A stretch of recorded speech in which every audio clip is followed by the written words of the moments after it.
Here we go. Must be Monday night. Oh, what do we do? What do we do? Hey, don't forget. I see the everyone's on jumping on there, chucking their postcodes in.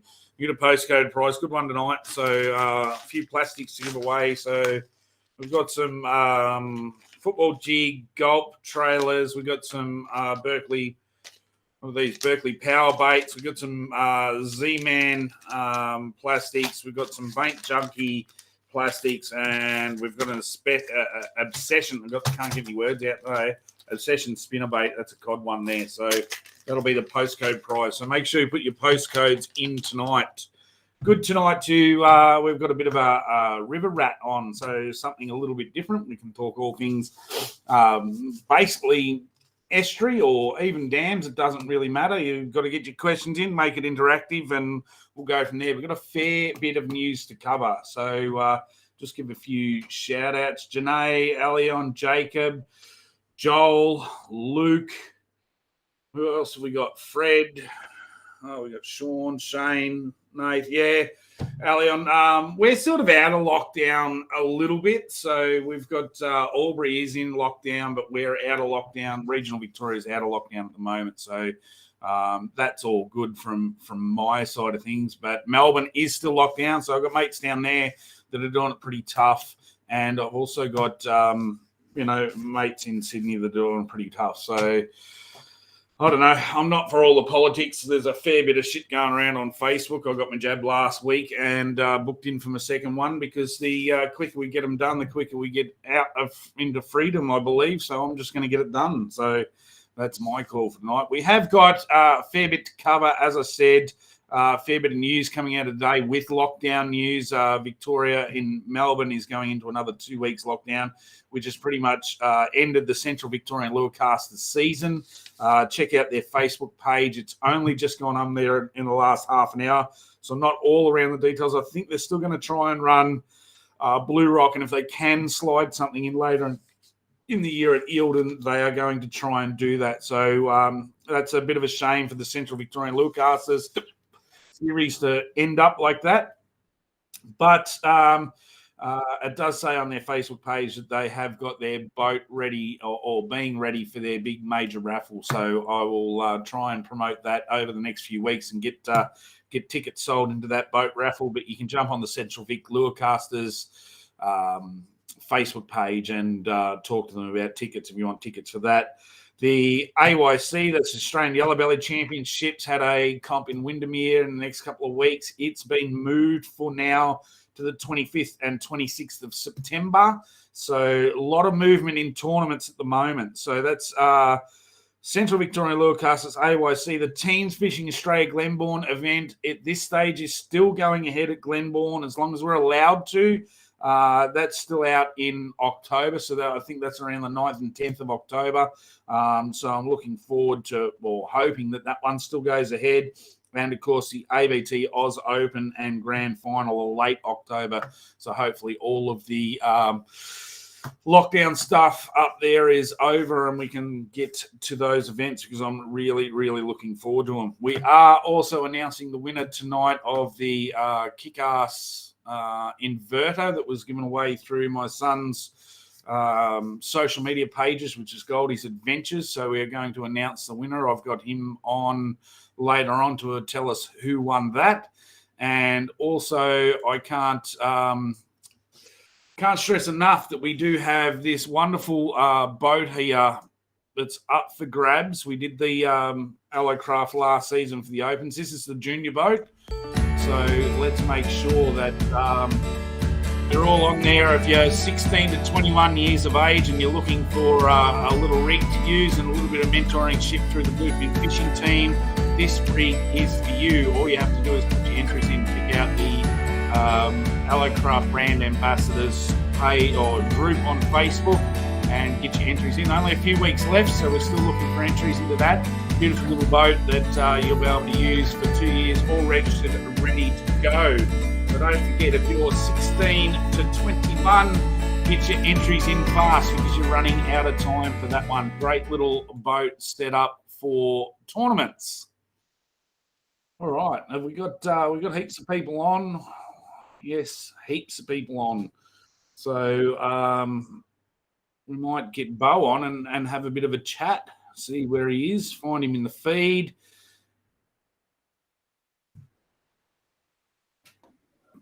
G'day, mate. How you going?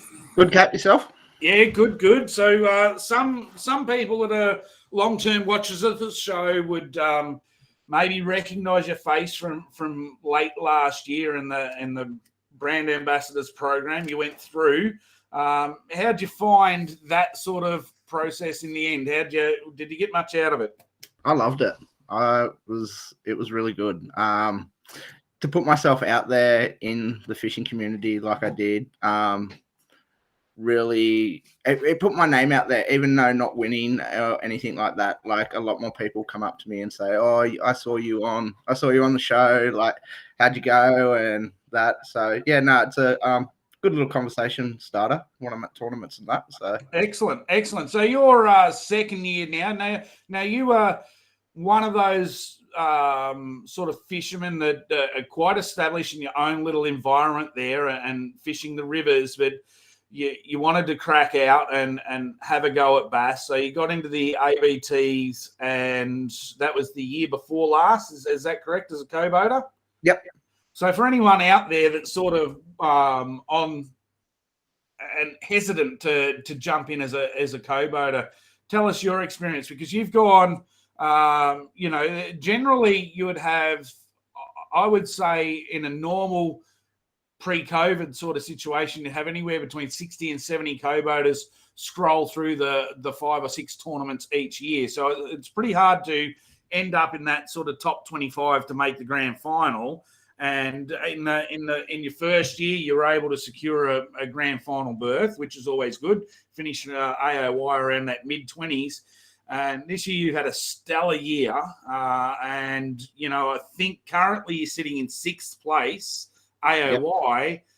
And just depending on what Morgo does with the ABTs and, where the points are accumulated for the grand final, you're going to finish in the top 10. Yeah, fingers crossed. Yeah, so that's a great experience. But tell the average punter out there that it doesn't have to be ABT, but that just sitting on the fence and thinking that it's a different class of fishermen doing it. Tell us how it's done. Yeah. Okay. Well, the first time I did ABT, I was as a spectator. So it was on the Clarence round, and I jumped in with Simon because his nonny, I think, had a few too many drinks the night before and pulled up a bit seedy. So I jumped on just as a spectator, and even at that, I was still nervous. Like, I'm sitting on one of Australia's like top bass anglers, like, as a boater. And so I sat there pretty quiet for a while, just watching techniques that he did, and then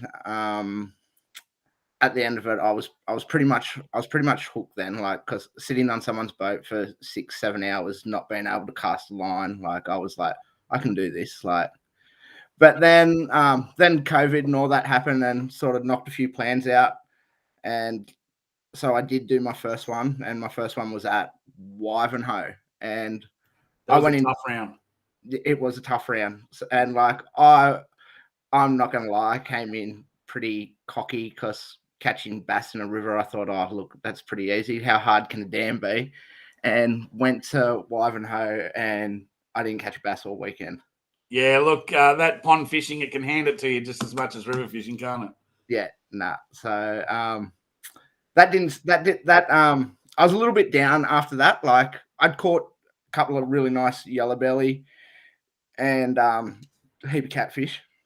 So, like, I did catch something for the weekend, but I was a little bit down on myself, thinking, can I do this? Am I really good enough? And I spoke to Graham Ford. A lot of people will know Fordy, and he said to me, "Look, mate," he goes, that's fishing. Like, you chin up and just keep casting. Like, you will catch fish in these tournaments. It's just a matter of time." So, and then I went to the next round, which was Somerset, and I'd never fished a Queensland dam before. So, like, I came in from catching bass with little lures to go into Somerset where you're throwing spoons that I would usually fish for tailor for off the rocks.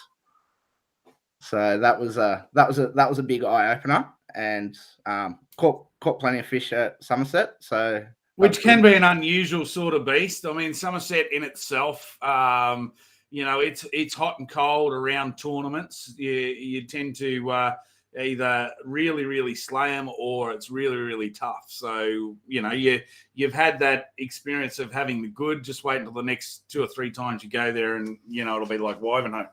Yeah, no, that's it. And I've fished Somerset twice now, and I've had one great weekend, and I've had one average trip, and I was like, "Yep, okay, I'm leveled again." Like you've brought me down a peg or two.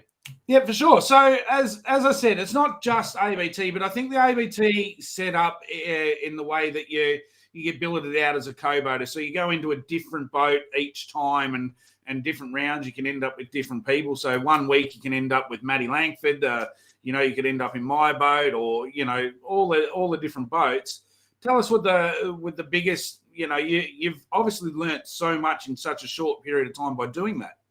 Yeah, and that's one of my big things when I go away to one of these tournaments is just learn. Like I'm excited, but even before I go fishing, just to find out who I'm going to get. Like, and it doesn't matter if that person's got a huge, big flash bass boat that goes 120 clicks an hour to some fella with a small tinny.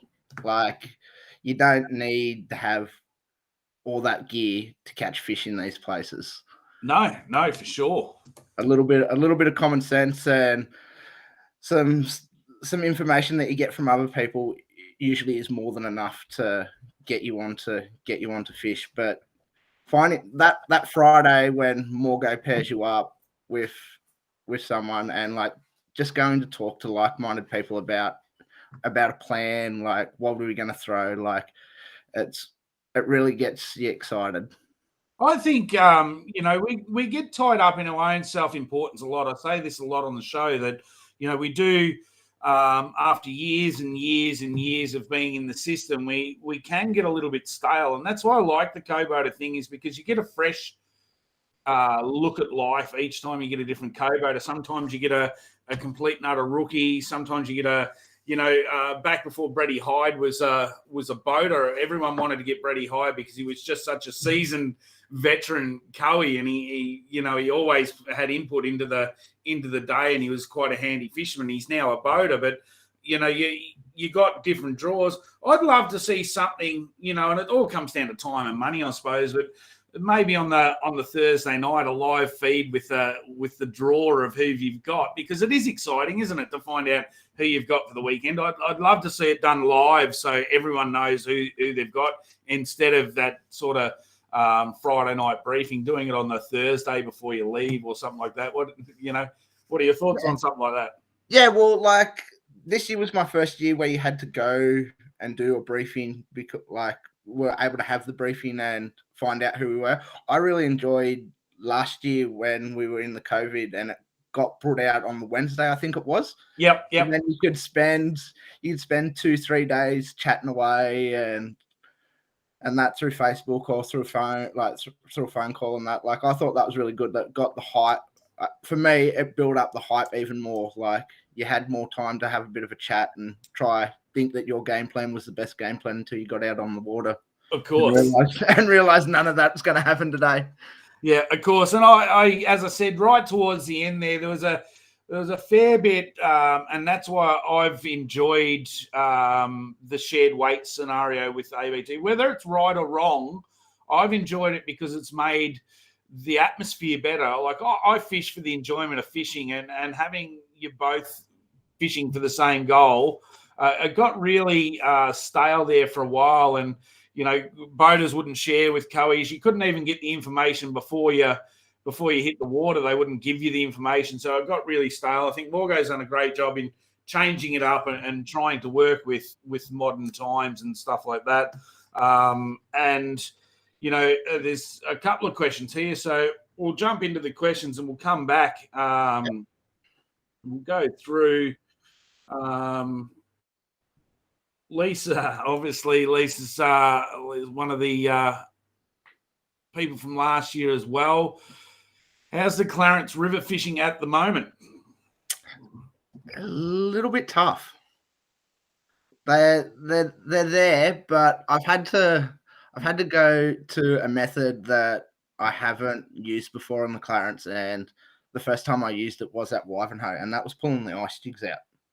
So you're ice jigging fish. So what, like for us pond fishermen, we're not used to it. You're in tidal water, so you do have a closed season for the bass. When does the closed season hit? The closed season's on now, so I think it's usually the end of May. I could be wrong there, but yeah, it's usually. So usually, always, for anyone that's out there fishing, always make sure that you know your rules. But you've got a closed season on the river for the bass so they can breed. So do they go through a cycle where they go and sit in the deep water and you can catch them like that? And obviously, I know a comp at Lismore a few years ago, people were using the old ZX blades off the bottom. They're not always up on the edge. Is that what you're saying? Yeah, that's exactly right. So in the colder months, they will school up together in the deeper water. I think just because it's a bit warmer down deep, not as cold up on top. And that I know that sounds a little bit silly, but I find in the wintertime all my fish are down the bottom. You will find the odd one on the sides, but majority of them are doing their thing down the bottom, making more little baby bass for us for the next year. Yep, and that's what we need, obviously, because they're not stocked. Like our impoundments get stocked, and you can, you take a few if you want, but we want to try and recycle those breeders back into the water. So you got a fair following. Here's Kev as well. Hey, Bo, what's the biggest thing you've learnt being a non-boater in the ABT? Yeah, good question, Kev. Slowing down, enjoying slowing down, and just enjoying it more. Like when I first started, like I would throw 1,000 lures probably in an hour. No, that's an exaggeration, but that's what it felt like. Like I was just constantly casting and probably rushing things. When I got in that mentality in my head, this is a comp, I've got to catch fish, where I should have just been thinking, I'm just going fishing. If it happens, it will happen. So I think that's probably the biggest thing. Like just to slow down, enjoy the moment, enjoy the tournament, and just if it's your day and the stars align, like it will happen. Yeah. Do you feel the pressure, like, to perform? Obviously, it's shared weight. You don't want to let, I feel pressure as a boater trying to get my Cowie fish. I mean, do you feel the pressure from the other end that you got to live up to your end of the bargain? Oh, definitely. Yeah. Yep. Like, so, and that's what you're talking about, is that you're, the putting the pressure on yourself mentally, and you're just going too fast and, chopping and changing. Yep.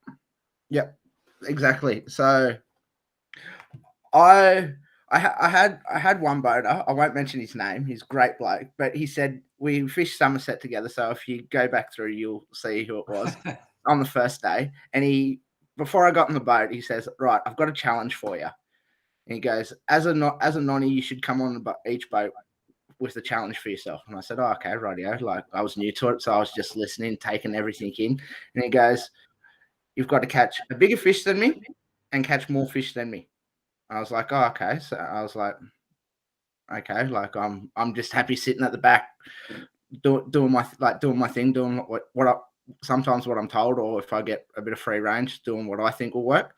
And so that day I went out and I was like, okay, like that really stuck into my head, that I was like, he wants me to beat him. But then at the end of the day, when I thought about it and looked at it, he didn't want me to actually beat him. He wanted me to have that shared input into the day. Like he wanted me to go out, have a good day, catch fish. And if we caught fish, he wanted my fish to be in the world just as much as his fish that were in the world. So Yep. You should always go out there with an expectation of some way, shape, or form. Like I've had, as a boater, I've had both ends of the scale. I've had situations where whether I'm, not good enough or whatnot, and they were expecting somebody better. But I've had me Cowie just walk up, shake my hand, say, "Yep, see you tomorrow," walk off, not even ask, what what we were going to do, what our plan was. Yet I've had the total opposite end of the scale where they wanted to know everything, and you're stuck there until midnight. So, you know, it is up to the individual, isn't it, to actually decide that you've got to work together for a greater goal, and you can't go out there without setting a realistic target. No, that's that's right. Like, at the end of the day, all of us want to go out and win, but at the end of the day, one person's going to win, and you've got to make the right decisions at the right time for that to happen. Yeah, for sure. So thanks for that question, Kev. We'll just keep working down, and the more interactive you are, the easier it is on Bo. It's not as easy as what you think to get on here and try and talk for an hour and answer all these questions. So we'll go on. Sean's got one for you here. He beat me at Glenbourne, Sean. What are your tips for river fishing and getting on to fish consistently in the rivers? Time on the water in the rivers. Yep. That's a big thing. Time on the water, and be very observant to bait in the water and insects in trees and that. And that could even just be like you're seeing a lot of white butterflies around, so you throw something to imitate them. So, for example, I've got a white pompadour and that, and I'll use that to imitate. We get a lot of white butterflies up here, so I'll use that when those white butterflies come out. That'll be one thing that I mainly throw in the rivers, just because I know as soon as they land on the water, they're pretty much breakfast or lunch. Rightio. I've been looking at the questions to make sure nobody's asked it yet, because I don't want to ask questions that people have that have in there asking anyway. But to go on to Sean's, sort of a little bit more on Sean's here, is tidal flow. How important is tidal flow in the rivers? Part A of that question.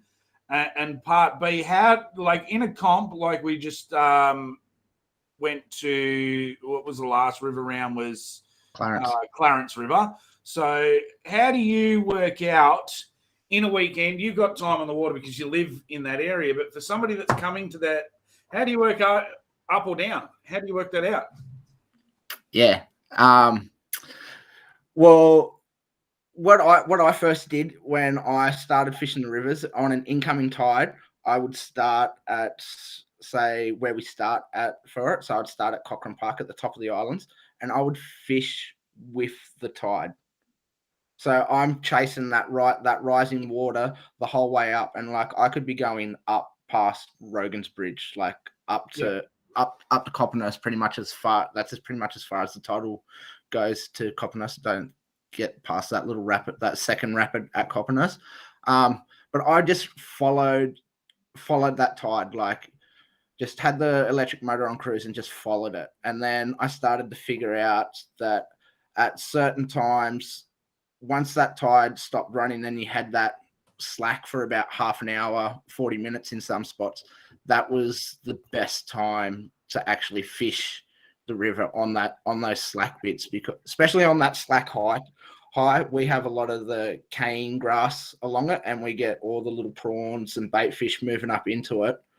And on that slack, so I've seen it at times where you look up 250 meters along that cane grass, and there's just boofs everywhere, from bream to bass to even flathead coming up onto the surface in it and hitting fish. Like it's pretty good, that cane grass, when it gets full. I just thanks for that question, Sean. I just love anywhere where you get a decent bycatch, and you know, the rivers really stand out for me because, you know, where I thought the water was too fresh for certain species, I was still catching them.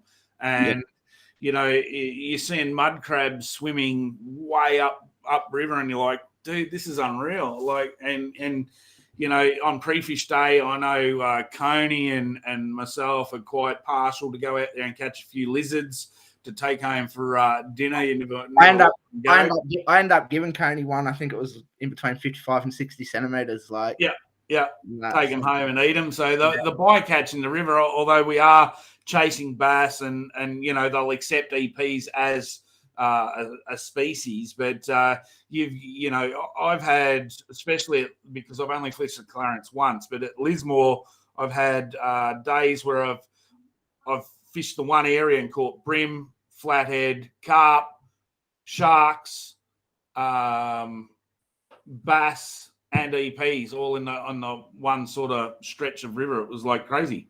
Yeah, like I think at the Clarence, we had bycatch of, I heard of 3 mangrove jacks getting caught. There was, I think there was two dewies caught. One was one was a really good one. Like I think it was like 86 centimeters or something. And that I was catching Taylor under the bridge, and I was like, what are you guys doing here? We've just had flood. Like get back to Yamba, and that. So like the Clarence is an incredible system to fish at times. Oh, I just love it so much. It's just so crazy. All right, we'll go on to the next question. Barry wants to know, Bo, as a newbie, how did you find your boaters with sharing their information? I have been blown away. I had heard stories in the past, as you said, that fellas can be very tight-lipped and that, but with all the boaters that I've had, they have been the biggest wealth of knowledge to me. And because we're, as nonnies, are a little bit limited to sometimes what we can take, and we can only take what we think will work at the time, boaters will more than likely go, look, chuck this on. This is what we've been catching fish on, and that, and like they'll just open their tackle box up and just go pick one. So I can't say a bad thing about any of my boaters. I've took something from each of them. They've all showed me different ways how to fish lures differently to what I had been fishing them, to what had worked for me previously. They've gave me other little tricks up my arsenals, like how to tie new knots and stuff like that. So as a few boys say, spend $150 for a weekend and you get a charter. It's one of the best paid charters you'll get for the weekend. It is, and you get 3 different charters, 3 different views, 3 different lots of information. And trust me, as a boater, I've learned as much off my co's as what they've probably learnt off me. So, it's a two-way street. It definitely is. Hey, how you going with the voice? You need to have a drink? No, I'm all right, but yeah. You're all right, because I'm going to put you in the green room for a minute. I'm going to bring Connor on, and we're just going to draw this winner of the, or announce the winner of the Kick-Ass inverter and the postcode prize, and I'll bring you back on in a minute. No worries. We've got heaps of good questions there. You have a read through them. You can. I'm looking at a few now. Have a read through them. We'll get back to them in a minute. All right, mate. Right. Talk to you soon.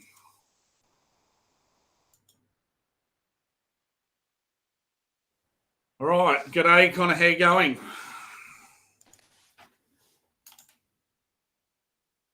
You got your audio on, Connor? I don't know if he's there, if we're going to draw this or not. He's frozen up. I'll get him to, if he's on there, I'll get him to log back in. All right. While we're waiting for Connor to log back in, we've got some audio problems there. We're just going to do the postcode prize. So don't forget to get your questions in for Bo, because he's answering these questions really cool. I'll do the postcode prize. As I said, this week it is soft plastics, a spinnerbait. It's a great prize. And if they're still on, it goes to Scott Philpotts of Rowville, Victoria, 3178. Scott Philpotts, if you can send me to Corey Zam Fishing your address and details, so I can post your postcode prize out to you. That would be really cool. So that was Scott Philpotts, 3178. All right. I'm just waiting to see if Connor logs back in to do this draw. While we're waiting for him to log back in, what I'll do is I'll bring Bo back up. There you go. So we've got the winner of the postcode prize. Scott, Connor's internet might have dropped out. I'm not 100% sure. What I'll do is I'll bring you up with a question and let you answer it. Put you right on the spot here. let's find what was the last. Barry was the last question, so we got one from Paul here. Paul said the same thing that I said. Even as a boater, you learn from every non-boater you have on board. I agree with that totally. Barry's on another good one here. What would be your best tip for a rookie thinking of having a crack with the tournaments? What would be the best tip? Don't come in cocky, blowing your own smoke and saying that you've caught 150 centimeter bass this year and saying how good you are and that. Probably just sit back and listen first. Like, listen to the talk that's being spoken about. You'll find a lot of these fellas don't big note themselves. Like, it's not about how many bass you caught or how big they were or that. Just come in and listen. Listening is the big thing. Like, there's been conversations that I'll sit and listen to, and like, you'll think that they're going nowhere, and then all of a sudden you'll get an amazing tip or technique that you haven't learnt, instead of just coming in and big noting yourself. It's not. I haven't found it to be really over egotistic in the tournaments. Like, I'm sure there's some fellas that there. I haven't come across them. But yeah, listen, and if you've been shown something, just pay attention to what you've been shown. You've been shown it for a reason, and it's not because they think that you're a shit fisherman or that. At the end of the day, you're both there as a team to get your 4 or your 5 fish, depending where you're fishing, to weigh in at the end of the day. So yeah, listening is my big thing, and that listening to what you're being told. Excellent. That's all good. All right. Now, I'm going to see if this works. Let's, what I'll do is I'll bring him up. We'll go 3-way split. Are you there, Connor?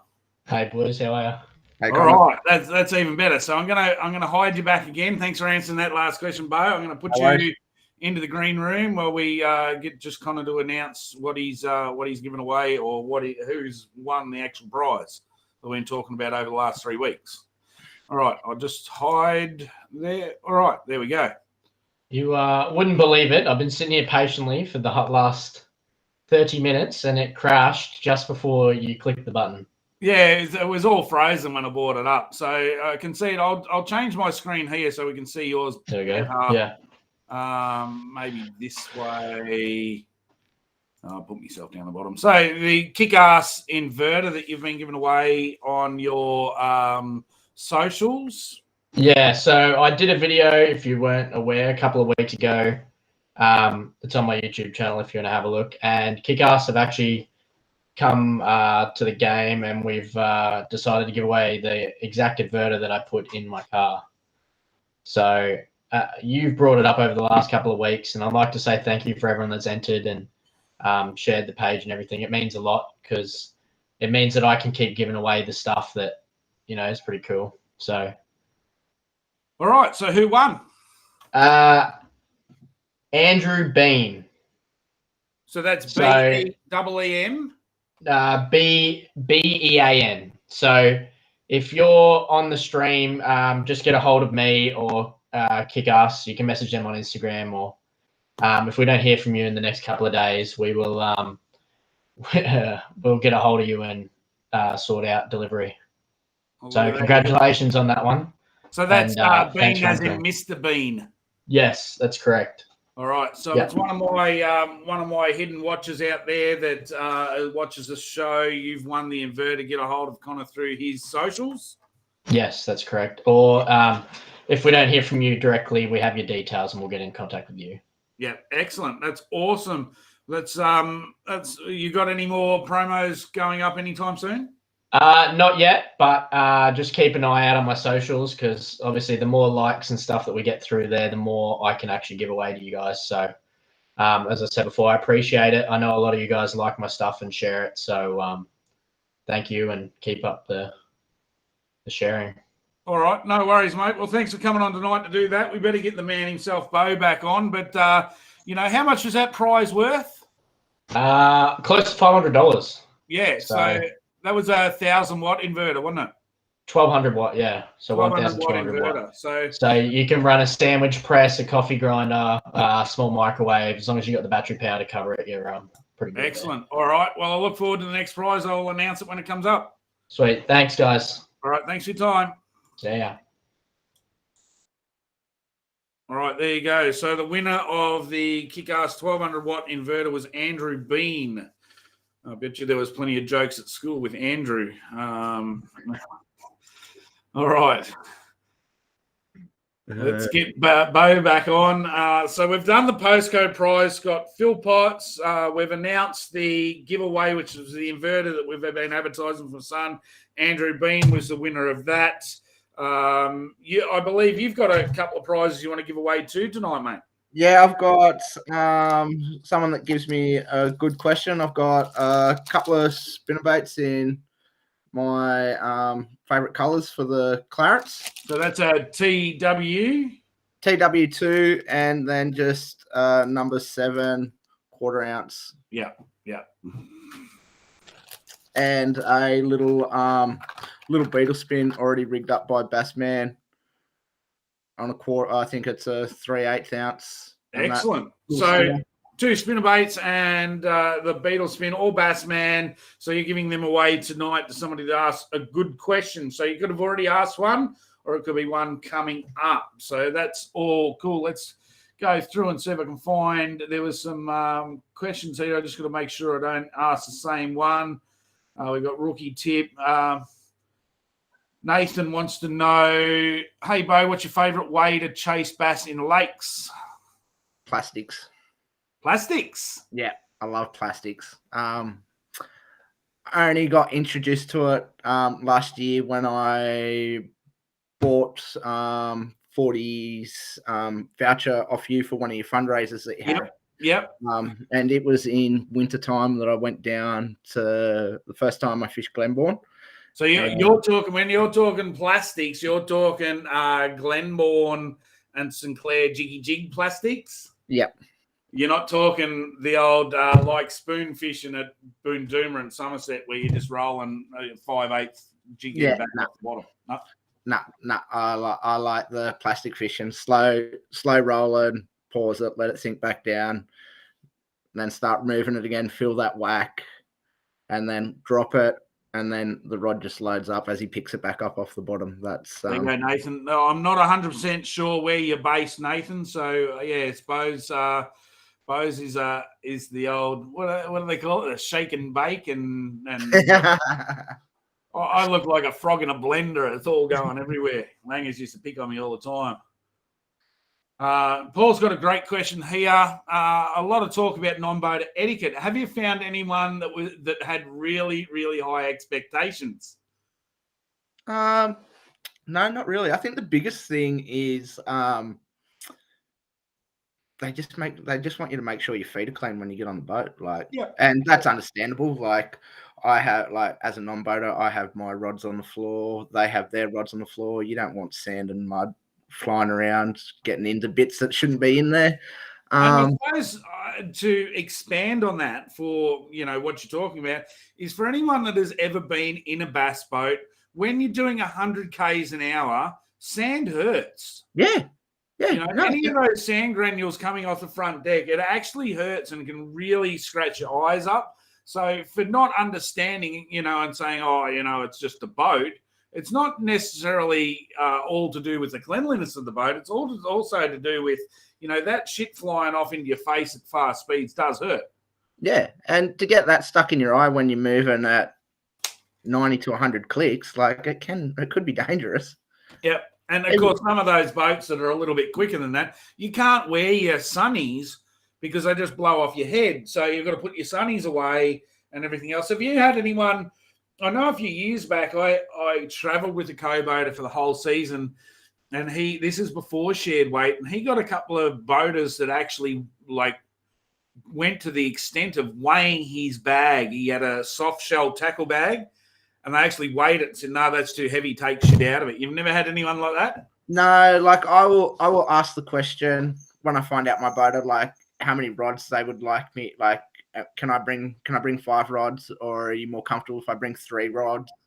And I have like a little tackle tray that I take with me that I can pretty much hold just about most things that I want to take or think can take to one of these tournaments. And that, so I try to keep it pretty down packed, and in my tackle bag there's usually enough room to throw a bit of food in there. I think probably another thing too for a Cowie, if you communicate with your boater, you can generally overpack. You know, if you know what you're throwing and your boater turns around and goes, oh, we're going to do something different, he'll always lend you gear, because your shared weight scenario, it's not often that, you know, you have to carry a whole big, you know, tackle bag with everything in it. But you've got to just be willing that if you're using that gear and you lose it, you fix it up. But, you know, most people are pretty good, I think, this day and age. Yeah, and like some of them won't accept like fuel cards or like some money for fuel, so I just stash it in their boat. Yeah, they'll find it one day when they clean it out. So a little love from Bowie there. There's a nice relevant question for this one. Elion, young fisherman, fished his first comp, I think, at Kenya. How do you pack your tackle bag for a comp at a place that you've never fished before? YouTube, and just watch what everyone's throwing. This day and age, it's pretty easy as well with Facebook, because you've got a lot of people that will post up pictures from Boondoomer and stuff like that, and some of them still have the lure hanging out of their mouth, so that's a cheeky little way to see how they got stuff on it. And then the other thing is once you fish the ABT, I find like it is a really friendly bunch of guys and girls there. So like, even sending them a message and just quickly saying, hey, look, I'm struggling for ideas. What should I like? Can you give me any pointers what to pack? And they're more than happy to say, look, you need tan 60, or you need some little blades. Like, we're catching them on jerk baits at the moment, so I have a couple of jerk baits there. So like, communicate. Yeah, everyone in the ABT, like, I've asked people lots of questions, and no one's laughed at me yet. So everyone's there to help everyone until Sunday, and there's 10 grams in it. The only what is it? The only stupid question is the one not asked. No, that's right. All right, Lisa's got another one here. She mentioned you use your electric. Are you an old school fishing with no sounder in the rivers, or are you using your sounder? Now, I only had this conversation the other day. Like, I have 2 sounders in my little boat. And when I'm in the rivers, I don't really use it. I'll use it in wintertime because I'm trying to find those schooled fish and that. But in the warmer months, I don't use it. I really don't. It'd be different if I go to dams. Same thing, trying to find those schooled fish up in dams. But no, in the rivers in summertime, I don't use it unless I'm going to a new part of the river or it's just flooded, and I'm sounding around seeing if there's any new structure or it's got shallower. But other than that, no. I go a little bit old school. I have to say, it was funny on the weekend. I finally went out to Hume, just chase a feed of reddies, and it was kind of tough going there for a bit, because I generally go reddy fishing. I like to use bait, so I'll go out there with a few worms and a few yabbies and go and sit on a few trees, and I couldn't find any fish, and I was using the standard sonar. And then I finally side scanned up a school of what I thought could be reddies. So I went over and I fished them for a bit and couldn't catch a fish. And I thought, oh, this is weird. Where did they go? And I couldn't find them. So I turned my live scope on and I had my active target. And I went, geez, I reckon they're really hard down on the bottom. But it just on the standard sonar just looked like the bottom. Yeah. And I went, oh, maybe. So I dropped the bait down. and let it hit the bottom. As I pulled it up, about 10 fish come up with it. The whole bottom just came alive. Yeah. And then I caught a couple of fish, and then I went down. And seriously, on standard sonar, it looked like it was just bottom. There was no movement. It wasn't until you turned the live on, you could see sort of the bumps sort of moving across the bottom. So they were that tight on the bottom. So sometimes it works, sometimes it doesn't. That's for sure. And look, I'm looking at buying a live unit. I don't know if I'm going to go Garmin or Lowrance as of yet, because I have fished the river with live a few times, and I've fished banks that I've never fished before, and they've had fish on them. And for me, it made no sense because it was just barren, but there was fish there. So it's crazy some of the stuff you learn from it for sure. Yeah. And as I've said for a few weeks now, you know, it's everyone's trying to outlaw it for this, and you can't use it for that. I just found on the weekend that as a bait fisherman, I would be all over it, having it set up in downscan. Doesn't matter where I was, if I was bait fishing, and I didn't have a chance to try it on the weekend because I was in the boat most of the time by myself. But I reckon positioning it on the back of the boat, facing back, trolling for trout, you would be able to see where the lure's sitting in the water column, whether the fish are coming up and looking at it. There's just some stuff that people aren't using it for. It's all about tournaments and whatnot. There's just some crazy stuff that people haven't thought about with the whole live scenario for sure. No, and that's it. And that's another reason why I want to get it. So when I take me kids out in the boat, they can watch the lure while I trawl and lures out the back. Yeah. So another way to keep them a little bit more interested. Well, if you, I know you fish with the kids a lot and whatnot. If you've got the opportunity